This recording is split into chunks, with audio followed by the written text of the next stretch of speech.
What is going on with Marjorie Taylor Greene, Trump, and what does any of this have to do with the upcoming House vote to potentially release the Epstein Files? In case you missed it, this snippet from Representative Marjorie Taylor Greene of Georgia's CNN appearance this weekend is going absolutely viral. I stood with President Trump when virtually no one else did. Campaigned all over the country, spent millions of my own dollars helping him get elected. And I think that's incredibly important. And I do support him and his administration. And I support them in delivering the campaign promises we made to the American people. His remarks, of course, have been hurtful. However, I have something in my heart that I think is incredibly important for our country, and that is to end the toxic fighting in politics. And this has been going on for years, and it has divided our country, split up friends and families, neighbors, and it's not solving our problems. The most hurtful thing he said, which is absolutely untrue, is he called me a traitor, and that is so extremely wrong. And those are the types of words used that can radicalize people against me and put my life in danger. The toxic language that she mentions refers to Trump's recent ramped up attacks on her, specifically these Truth Social posts. And now remember, Greene is probably the GOP's biggest proponent for releasing these Epstein files, even when President Trump repeatedly called this issue a hoax that the Democrats are just using as a distraction for various political issues on their side. So this is what Trump had to say about her last night. Could be in danger because of the rhetoric? Her life is in danger? Who's that? Marjorie Taylor Greene, she says. Marjorie Taylor Greene. I don't think her life is in danger. Frankly, I don't think anybody cares about her. Ouch. The added layer to this is that Trump withdrew his endorsement from MTG last Friday, saying that the drama started when he sent her some not-so-great polling numbers in private for a potential Senate or governor run. And honestly, we don't even have time to get into any of that, so here is what conservative commentator Scott Jennings made of all of that.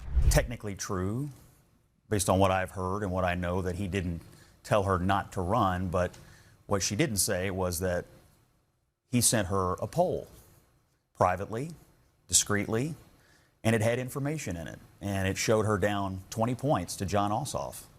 And so in politics, when you want to send a message to someone that you like or that has been an ally, you don't embarrass them publicly. You privately send them information and show them what the reality is. And so I think it's true that he didn't tell her not to run, but it's also true that he did her a big favor, which is to show her information that a candidacy statewide in Georgia for her would have been a disaster. Greene alleged on Saturday night that Trump's unwarranted and vicious attacks signaled to dangerous radicals to threaten her and her family at their home. So it's clear the girls are fighting, which is why it was so shocking to see MTG be the first to turn down the temperature on CNN and apologize for participating in toxic politics. I have something in my heart that I think is incredibly important for our country, and that is to end the toxic fighting in politics. All of this drama coincides with one of the hottest votes this week in Congress to release the classified Epstein files, with this vote potentially coming down on Tuesday. A truly bizarre partnership between MTG and AOC, along with many Democrats and a few Republicans,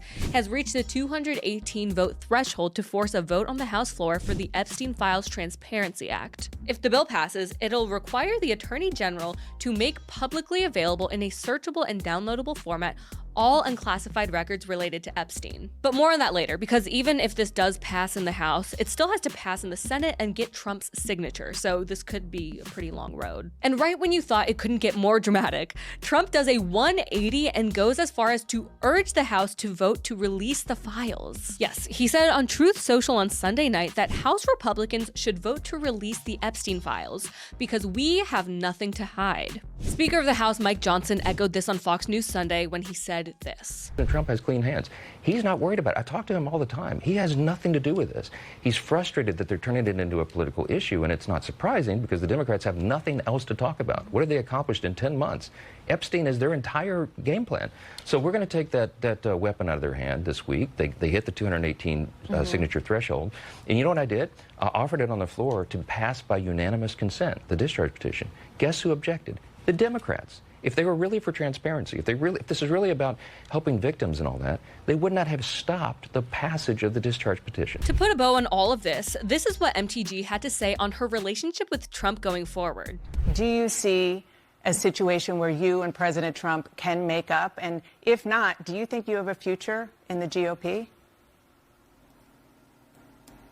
Well, I certainly hope that we can make up. And you know, again, I can only speak for myself. I'm a Christian, and one of the most important parts of our faith is forgiveness, and that's something I'm committed to. That's why I can easily come on your show that is watched all over the world, and I can say things I'm sorry for, and I can try to set an example of how I think we should move forward as Americans. And so, of course, on my end, I believe in that, and I certainly hope to see that happen. So that pretty much sums it up until this point. Did I miss anything? What do you make of all this? Because on the one hand, it's kind of refreshing to see a personality as strong as Marjorie Taylor Greene kind of own up to her style of politicking, which is very incendiary. But do you think she's being sincere, or does she have an ulterior motive? And if so, what's her game? And as for Trump, he did run on releasing the Epstein Files. So what do you make of his renewed insistence that they come out?